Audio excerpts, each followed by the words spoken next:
ক্রিকেটপ্রেমীদের দীর্ঘ এক অপেক্ষার অবসান হচ্ছে আগামী ১৪ সেপ্টেম্বর। ২২ গজে ফের লড়বে দুই চিরপ্রতিদ্বন্দ্বী দল ভারত ও পাকিস্তান। এশিয়া কাপে হতে যাওয়া ম্যাচটির সিদ্ধান্ত নিয়ে ইতিমধ্যে ভারতীয় ক্রিকেট বোর্ডকে বিসিসিআই একহাত নিয়েছেন দেশটির সাবেক অধিনায়ক মোহাম্মদ আজহারউদ্দিন। তবে ভারতের আরেক কিংবদন্তি অধিনায়ক সৌরভ গাঙ্গুলি এ প্রসঙ্গে ইতিবাচক। নানা জল্পনা-কল্পনা শেষে চূড়ান্ত হয়েছে এশিয়া কাপের দিনক্ষণ। আগামী ৯ সেপ্টেম্বর পর্দা উঠবে টুর্নামেন্টের ফাইনাল ২৮ সেপ্টেম্বর। ভারত ও পাকিস্তানের মধ্যকার শীতল সম্পর্কের বরফ গলতে শুরু করার কারণেই অবশেষে পাকিস্তানের বিপক্ষে খেলতে রাজি হয়েছে ভারত। এখানে বিসিসিআই এর কোনো ভুল খুঁজে পাচ্ছেন না সৌরভ গাঙ্গুলি।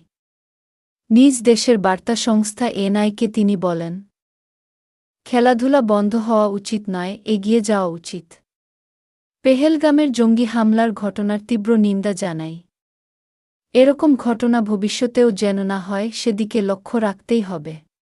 ভারত ও কেন্দ্রীয় সরকার এর আগেও সন্ত্রাসের বিরুদ্ধে সবসময় রুখে দাঁড়িয়েছে। আশা করি এ কারণে খেলাধুলা বন্ধ হবে না। ভারত পাকিস্তান দ্বৈরথ হওয়া উচিত। এর আগে গত বৃহস্পতিবার এসিসির বার্ষিক সাধারণ সভায় সংস্থাটির সভাপতি মহসিন নাকভি জানান, ভারতীয় ক্রিকেট বোর্ডের বিসিসিআই সঙ্গে আলোচনা করে এশিয়া কাপের ব্যাপারে চূড়ান্ত সিদ্ধান্ত নেওয়া হবে। তার দুদিন পরেই ভারত ও পাকিস্তানকে একই গ্রুপে রেখে এর সূচি ঘোষণা করেন তিনি নিজেই। কাশ্মীরের পেহেলগামে সন্ত্রাসী হামলার পর রক্তক্ষয়ী যুদ্ধে জড়ায় ভারত ও পাকিস্তান। সে সময় ভারতের পক্ষ হতে জানানো হয়, আইসিসি এবং এসিসির কোনো ইভেন্টেও তারা আর পাকিস্তানের সাথে খেলবে না। অবশেষে সেই অবস্থান থেকে সরে এসেছে ভারত।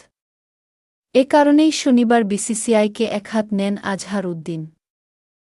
ভারতের আলোচিত এই অধিনায়কের মতে, পাকিস্তানের সঙ্গে যদি দ্বিপক্ষীয় সিরিজ না খেলা হয়, তবে কোনো টুর্নামেন্টেও খেলার দরকার নেই। একবার এক সিদ্ধান্ত নেয়াতে ক্রিকেট বোর্ডের কড়া সমালোচনা করেন।